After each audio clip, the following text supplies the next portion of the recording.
What's up mga idol? Kamusta po kayong lahat? At nandito po tayo sa ating YouTube channel, Boyet Salabarria po.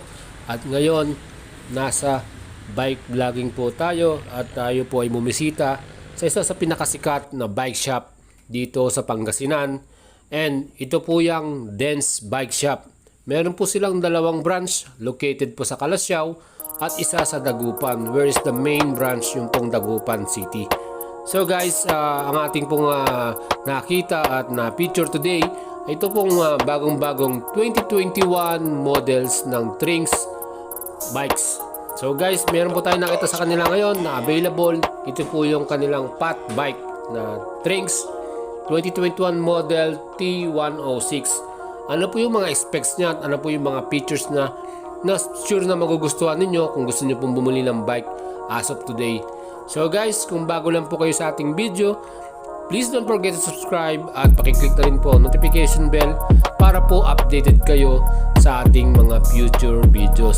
Again guys, kung gusto niyo po ng mga moto vlogging, bagong labas na mga motor or mga bagong labas na mga bike, swak na swak po itong channel ko para po kayo ay makapanood ng ganitong klase po at updated.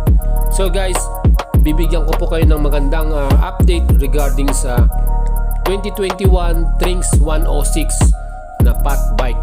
So ano po yung mga qualities at mga specs ng bike na to?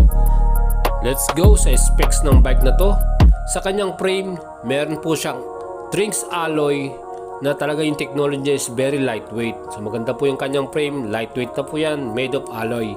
So kanyang pagkakagawa is smooth welding na po yan, na medyo curved po yung kanyang frame. Ang frame size niya guys ay 16, naka-internal cabling na yan. So maganda po yung pagkakagawa ng kanyang cabling and integrated head tube. So maganda rin po yung kanyang head tube. Again, let's go to the sports tire niya. Naka CST sports tire po yan guys. CST yung kanyang brand. Merong siyang size na 26.5 by 4.0. Again guys, yung brand po niya ay CST sports tire. Most of the components na ginamit dito sa T106 2021 ng Trinx ay mga Shimano na guys. So very good po yung kanilang ginamit. Of course guys, pag Shimano po yung ginamit nindyan, talagang quality na po yung magiging kalalabasan ng bike na to. Kaya po medyo pricey po yung presyo ng bike na to ng T106 ng 2021 model ng Trinx. Ang sale price po nila dito sa Dance Bike Shop ay 16,500. Pag po kayo ay nag-installment via home credit or credit card, 18,500 na po yung kanilang presyo. So guys, ito pong T106 2021 ng Trinx ay siya pong gumagamit ng Shimano Tourney sa kanyang RD. And meron po siyang crank wheel na 1x7 speed from Shimano also. Revo shifter po yung kanyang ginamit. And then, seat post po niya from Trinx na yan, alloy din po, na may size na 31.6.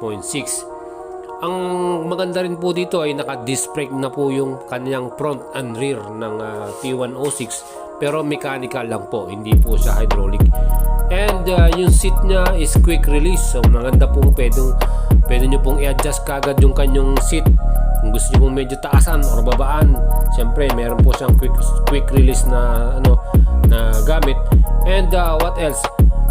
Yung alloy niya, yung kanyang stem, alloy na rin po yan from Trinx. Yung pedals niya is from Trinx also, alloy na rin yan. And naka double wall alloy rims po yung kanyang ginamit para sa T106 na to. So sa rims po yan, double wall po yung ginamit nila dyan.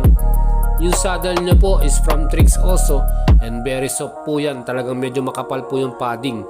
At talagang quality po yung yung pagkakalagawa ng seat na to.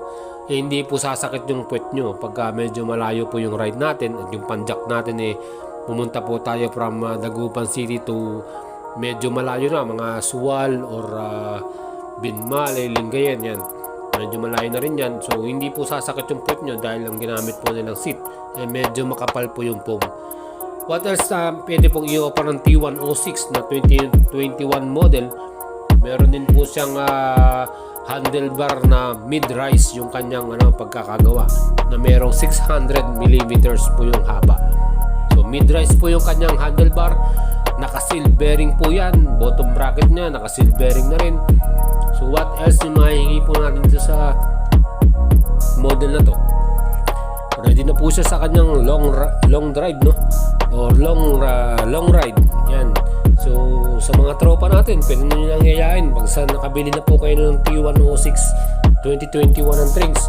Dito po yan sa Dense Bike Shop, located po sa Calasiao along the Ordaneta Calasiao Road.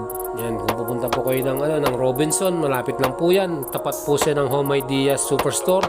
Makikita niyo po kagad yung Dense Bike Shop, Calasiao branch.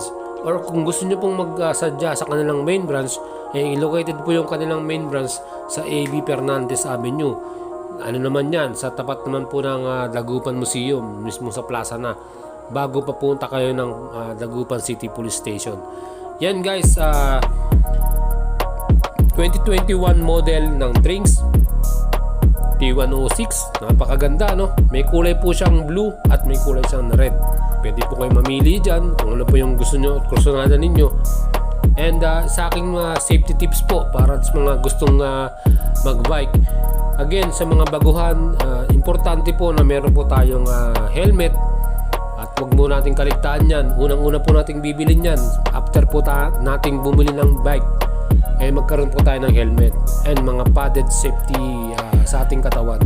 Bakit po natin sinasabi yan? Kasi po, there's a lot of chances na talagang pwede po tayo magkaroon ng small accident or incident sa road kung hindi po tayo ganun kagaling pa or kahusay sa pagbabike. So again, advice ko rin po sa mga nagbabike, no, wag po tayong gumitna, lagi po tayo nasa gilid. And let's be more careful sa mga large vehicle po na dumadaan sa kalsada, kasi tayo po ay mabagal. So tayo po ay lagi nagbibigay ng daan dun sa mga mabibilis. Even motor po yan, tricycle, or kotse, or truck. So tayo po ay gumilid lamang at magbigay po tayo ng magandang espasyo para po sa ating other road users. Yan po guys, Trings 106 2021 model. Salamat po mga idol sa inyong panonood sa ating video. Ngayon po, kung nagustuhan nyo po ito, huwag nyo pong kalimutan na mag-subscribe sa ating channel. At again, paki-like po, paki-share po sa ating mga kaibigan or sa ating mga tropa. At kung gusto nyo pong mas magkaroon pa ng mas marami po kung ganitong klase ng video, paki-click na rin po ang notification bell para po updated kayo. Again guys, Boy Salabaria po. We are in the motovlogging saka bike vlogging. Salamat po guys, at please don't forget to subscribe at paki-like and share na rin po. Thank you guys. Ciao.